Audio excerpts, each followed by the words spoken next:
So today we're going to just be giving an intro to the carbon literacy project and what is carbon literacy. Also, we're going to be talking about what's available for the sector.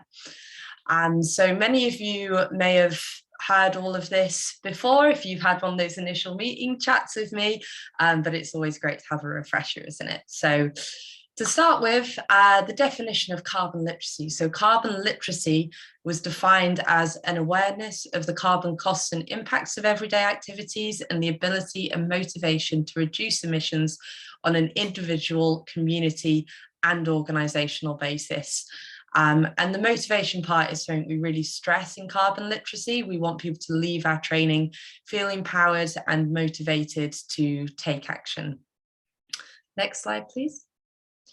So when the project was set up, we performed an initial baseline study and established a carbon literacy working group. So this came from Manchester's climate action plan, which basically stated that they wanted everybody who lived, worked and studied in Manchester to have access to a day's worth of learning about climate so that we could get everybody in the city region on board to take action. And this is where the previous definition was coined. So that was from this working group. And that was the first definition of carbon literacy. So we piloted the approach, went swimmingly, and then, kicked it off and have now overseen the expansion across Greater Manchester, the UK, and now we're working in multiple continents. And the work that we do in further and higher education has been instrumental in that. So having these shareable toolkit materials that we have now for the sector has been fantastic for, being able to fire out these materials all over the world. People can just adapt them for their local, regional, national contexts and get going with carbon literacy much quicker than they have been able to do so before. And now we are established and deliver on behalf of the Carbon Literacy Trust. So that's a registered charity who oversees everything that we do. Next slide, please. So what is carbon literacy? Carbon literacy is a day's worth of learning about climate change. So a day's worth means roughly sort of 7-8 hours, although not all of that has to be face-to-face time. That can include self-study, and increasingly with things being delivered by distance, there's more and more self-study sneaking into our materials now. So learning will be social learning, i.e. taken to the place where people are. We want everything to feel super relevant. We want that local context. We're not talking about polar bears anymore. We're talking about, for example, in Manchester, local flooding and issues that our learners can relate to. Delivery will be by peers, because our peers are our most trusted source of information and influence. So all training that happens in the higher education sector is delivered by staff and more often students in the sector. So the training must also meet the carbon literacy standard and certified as doing well. So we're going to talk a bit more about the standard shortly that we criteria check all of our courses against. Next slide, please. So there are 4 key elements of the carbon literacy standard. There's knowledge, learning method, values, and action. Next slide, please. So knowledge, this is just the sort of base climate knowledge that we expect any carbon literate citizen to have. So that's what global heating is and how we know that it's happening. What impacts is climate change happening locally and further afield, what people are doing about it, and what you could do about it as an individual and an organisation. Next. Learning method. So this is what we've touched on previously. So a day's worth of learning, local learning delivered by peers. And then also we like to focus the training around group inquiry and discussion. So it's all super interactive, super discussion based. It's not lecture style at all. And we want people to leave, again, feeling positive and empowered to make change. So obviously it's a difficult subject to talk about. And, we by no means sugarcoat things. We tell people, things how they are with relation to the climate crisis, but we also tell people how there's so much room for change and there's so much hope in this mission as well, and we really want people to leave with that value in their mind. So other values we want people to leave with are the ideas that action of individuals can and does make a difference. So, there's a lot of, understandably, people feeling like their actions would be insignificant or hopeless, but we really want people to think of, their actions as a huge collective that can make massive change. We need to work with others to create that change. So a lot of the work that we do is on an organizational basis, because we realize when people work together, we can have a much greater impact.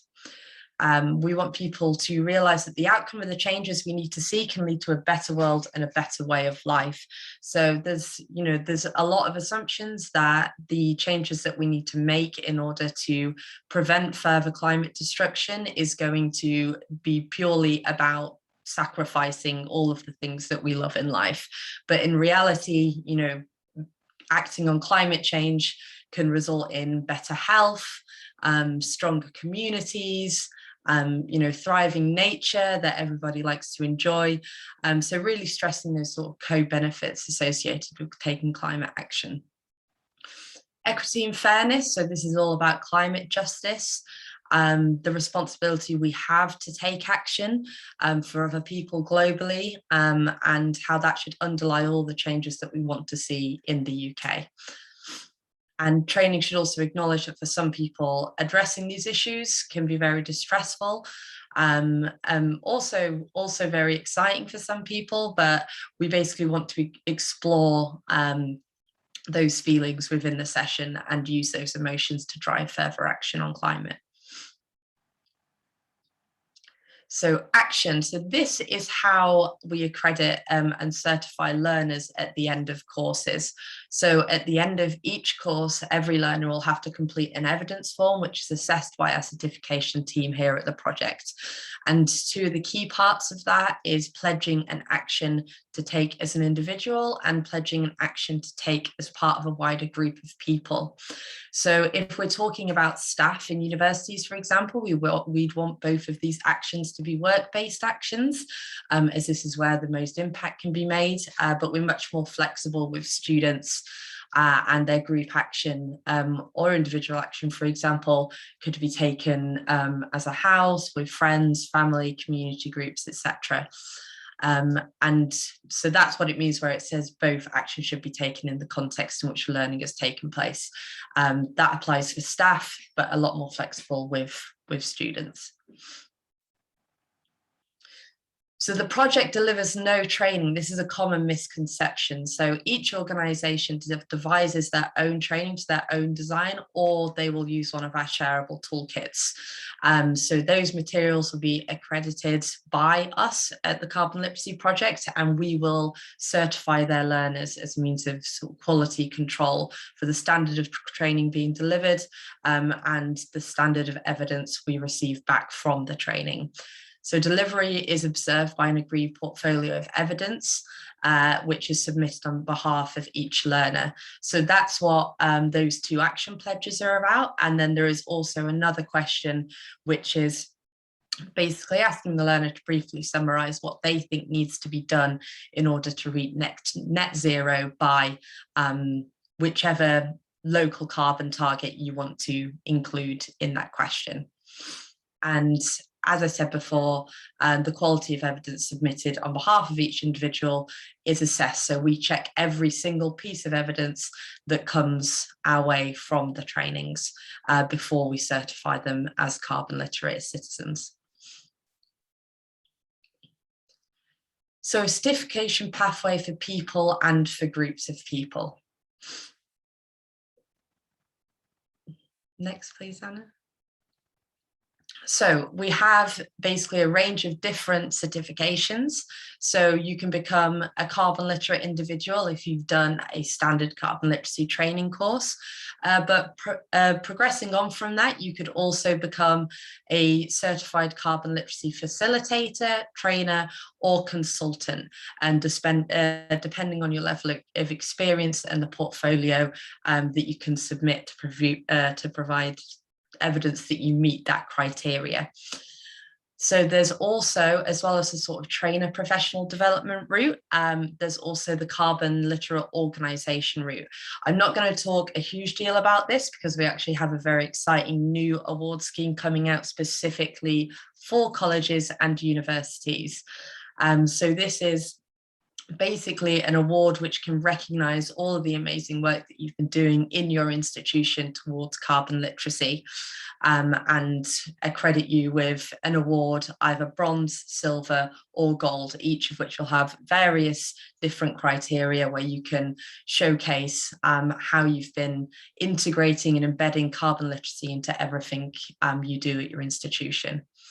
And lastly, you can also become a carbon literacy training organization. So if your organization has if you're starting to deliver training externally, which a lot of universities are looking at now, delivering training to local SMEs, teaming up with local authorities to deliver training, you might want to become recognized as a training organization to help you in those pursuits.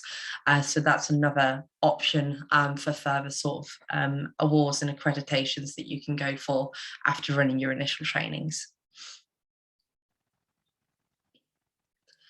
So how it works, if you want to write your own course, for example, then you can do so. And there are lots of resources on our website on the criteria checking procedure, writing your own course. We have sort of sample templates for courses.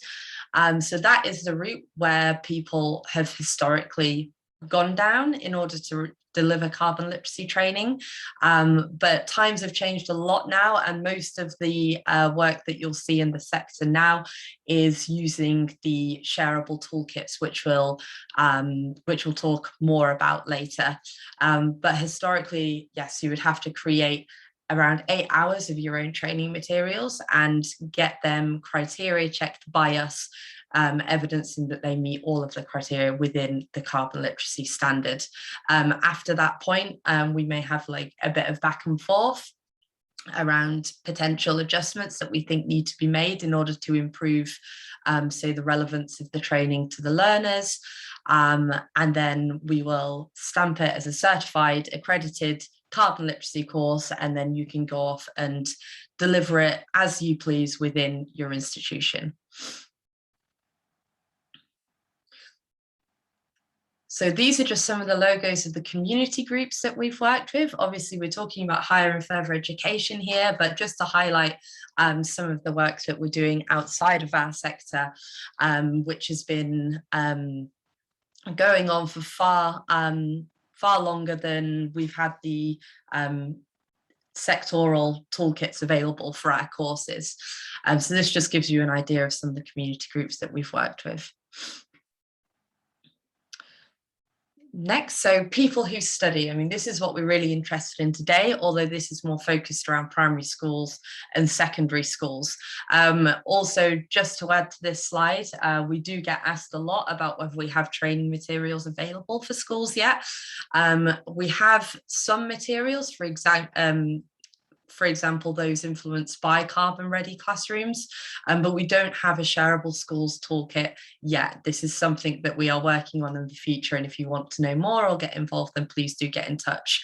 But there is some fantastic stuff already happening in Scotland. So with Keep Scotland Beautiful and the Scottish Government, they are implementing carbon literacy training into 75% of Scottish secondary schools, and that's to 5,000 plus pupils and teachers. Next slide, please. Universities. So this is really just a fraction of the universities that we're working with now. So these are some of the ones that have been with us for the longest. but we now have many more universities in the UK and abroad delivering the training, which is fantastic.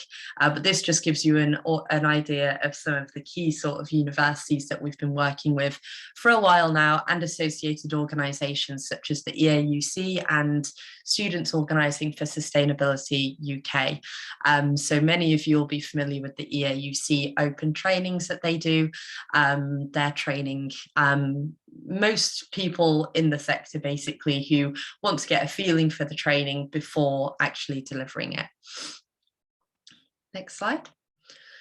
And then local authorities and regional governments. As some of you may know, we launched the Local Authorities Toolkit at around the same time as the Universities Toolkit.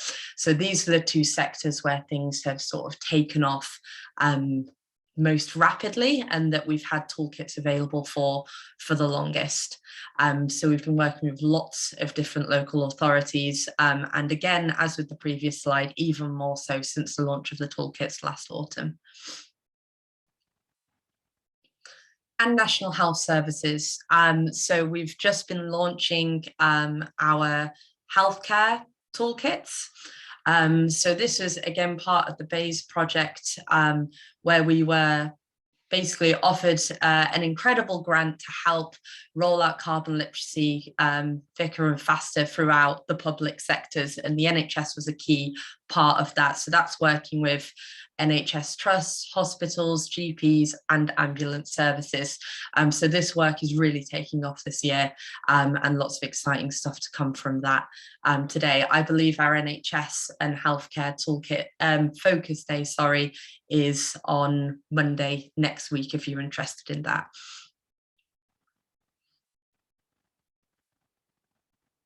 People who work, and then a huge part of what we do is just basically overseeing training that happens in individual organisations and workplaces. So obviously we do take sectoral approaches of our sectoral toolkits now, but there are tons of organisations who have written and accredited their own courses and have been running them internally to all of their staff for many years. And this is just a handful of those. We've done loads of work with around Media City in Manchester, with ITV, for example, and various other organisations. Auto Trader being a really exciting one recently. They've been helping us write and release a toolkit specifically for the automotive industry. Next slide, please. So CLARPS, this is our work with social housing. Again, a really exciting area of this year. We've just sort of finalised our materials for the social housing sector, and I believe those are available now, but that sort of work with the social housing sector has been going on for much longer, with the CLARPS network. So that's carbon literacy for registered providers. So there's been loads of amazing stuff happening in the Northwest for many years before the launch of the Social Housing Toolkit. So this is jointly developed, creating shared training resources, trainer training courses and mutual support and funding. So it involved 50 trainers from 5 community organisations, and gave context and impetus to what registered providers can do. So this was one of the first sort of sectors where carbon literacy really took off.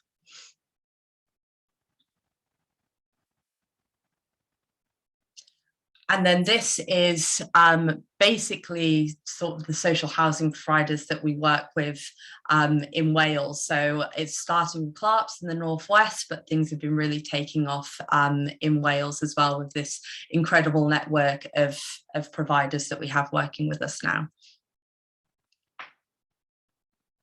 So you may be familiar with this image. I put it in all of the newsletters. It's in most of our training courses.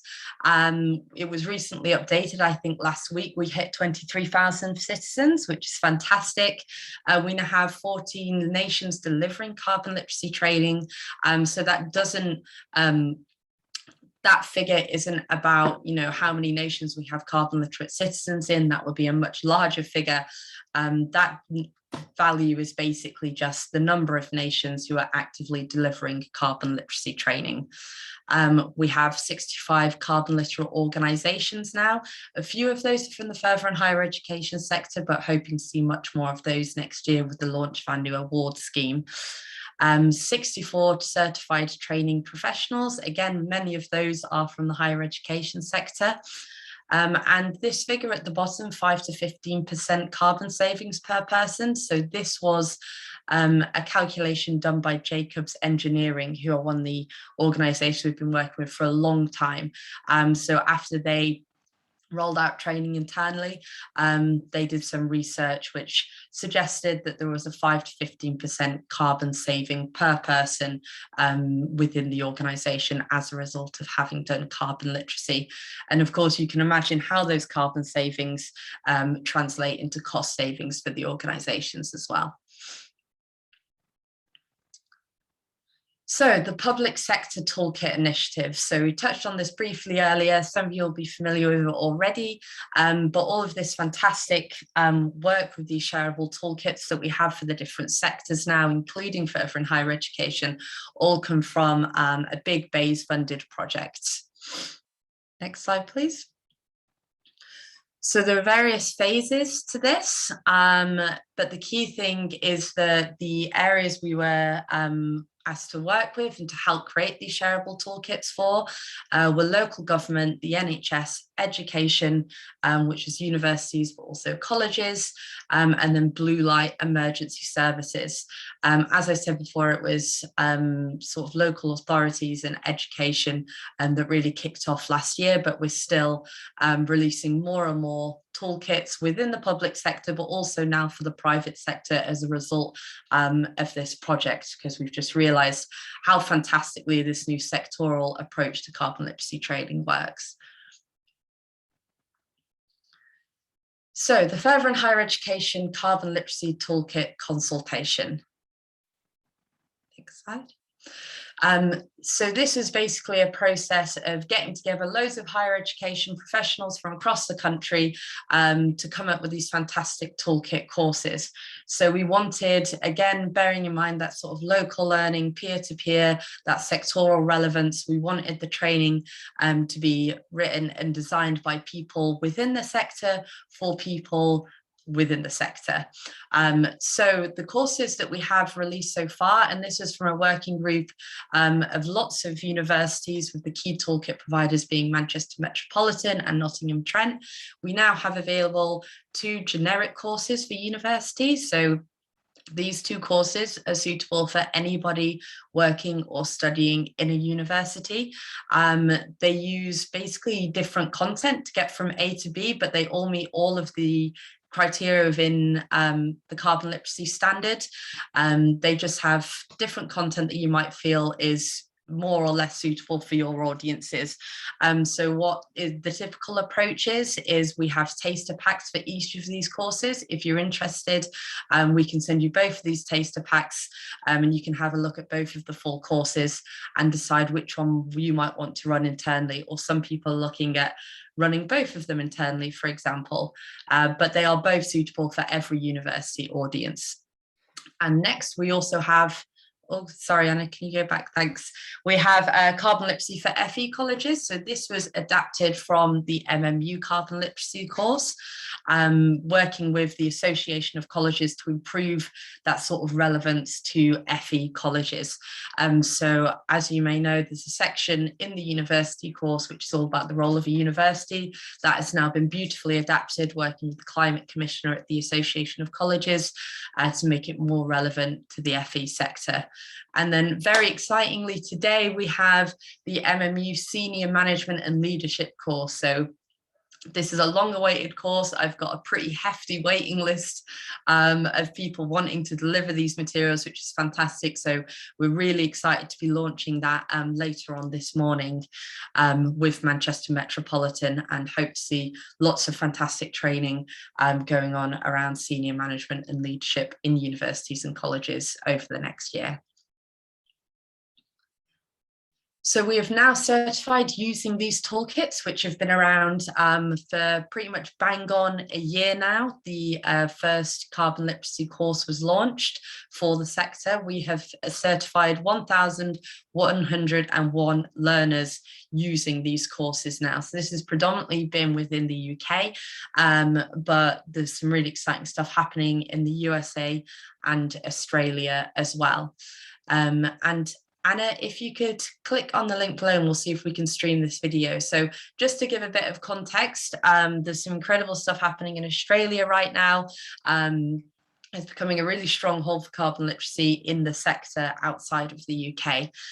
So this was started by UQ Business School. They were trained by Petra Moulton Hill using the NTU toolkit. And they were so inspired that they then went to run a pilot internally using the MMU toolkit course, which has evolved now into them writing an entirely new course, which they are delivering throughout the university, as well as supporting other universities across Australia to get going internally and start delivering their own trainings. So can we see if we can play that video, Anna?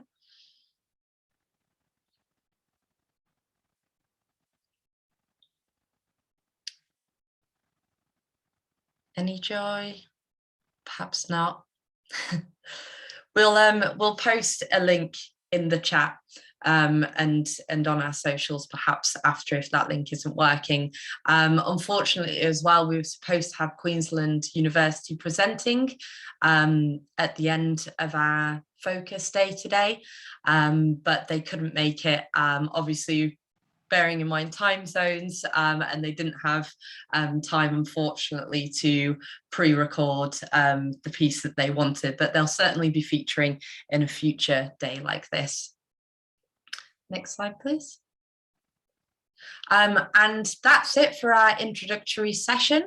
If you have any questions, please stick them in the Q&A or post them in the chat and we will answer those, and we'll also be loitering around if anybody wants to chat or ask any questions afterwards. And then kicking off at 10 o'clock, we also have a fantastic course from Petra, our NTU toolkit provider, about the need and urgency for carbon literacy within the sector, and a bit of a demo and some information about the NTU toolkit. We'll perhaps see if we can play that clip after closing the slides as well now. May or may not succeed in that.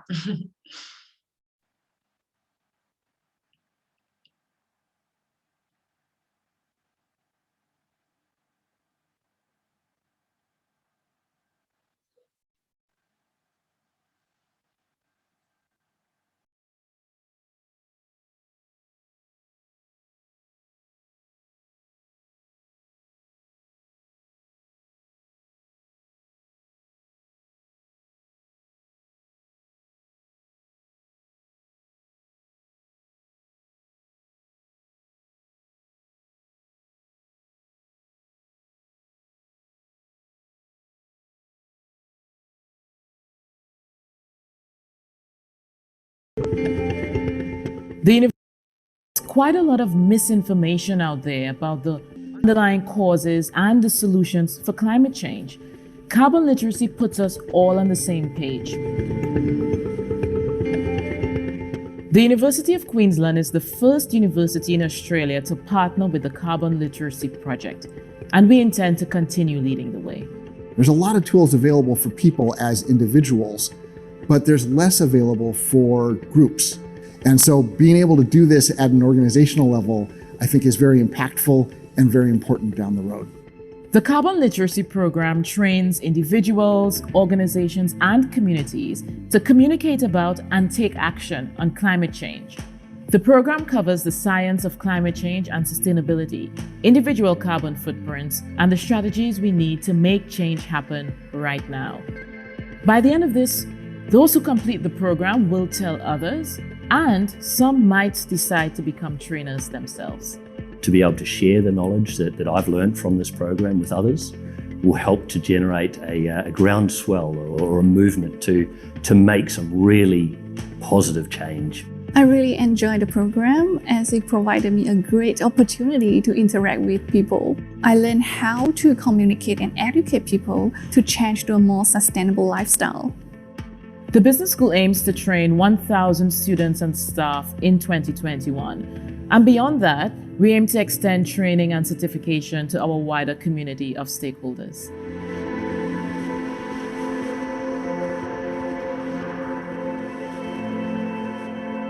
But yeah, thanks so much for coming, everyone. Apologies for the technical difficulties. Phil has now actually managed to make it to the session. Feel free to fire any questions at him or myself. And yeah, thank you for coming. Hope to see you at some of our sessions later in the day as well. Do run through what you've got later in the day, Chloe. What's coming up? So in addition to, as I said before, Petra talking about the need for carbon literacy in the sector, we have, of course, the long-awaited Toolkit course launch for the leadership materials, which is at 11:30.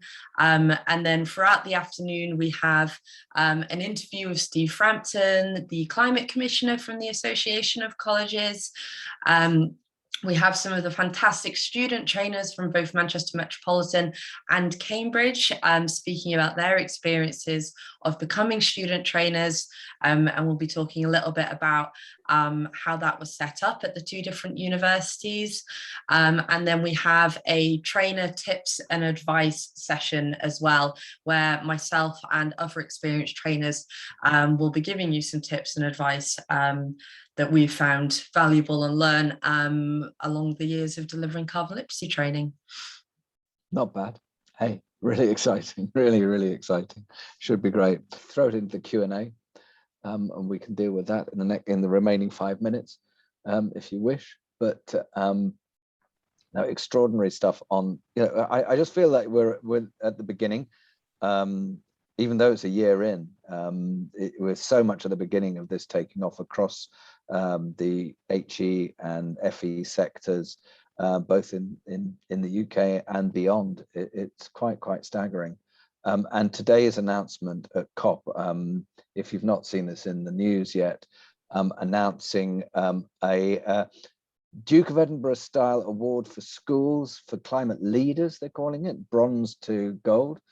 A real role for carbon literacy in training the teachers to deliver this.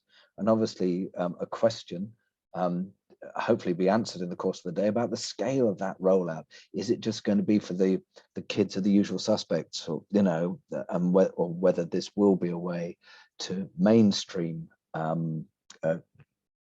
climate training, climate learning in schools? It'd be really interesting to see how teacher training institutions utilize carbon literacy in order to gear up future teachers, imminent future teachers, to deliver this. The other really interesting thing within that announcement is that there's an instruction into all FE colleges, as I read it, that sustainability has to be embedded across the curriculum. Wow. That would be really interesting to see what Steve Frampton thinks of that. Is he on at lunchtime, Chloe? He's on late afternoon. Okay, late afternoon. I'm not paying attention, obviously.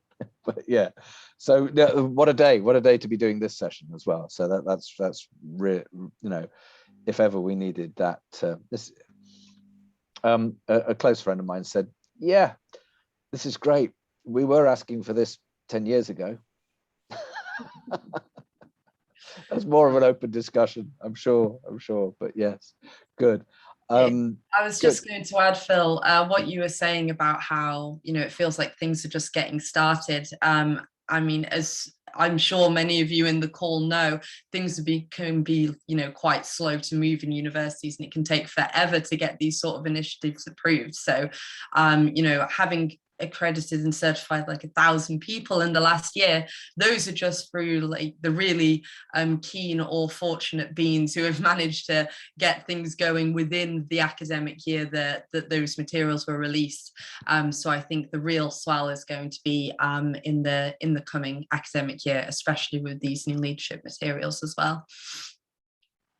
I'll duck out. I think we've obviously stunned our attendees into silence. But if there's still a few more minutes, folks, if you have any questions to wing in on Q&A, that would be great. But yeah, I'm sure we'll have some more news from our team at COP about those educational announcements as they come in too. See if we can get them to wing us some bulletins in the course of the day.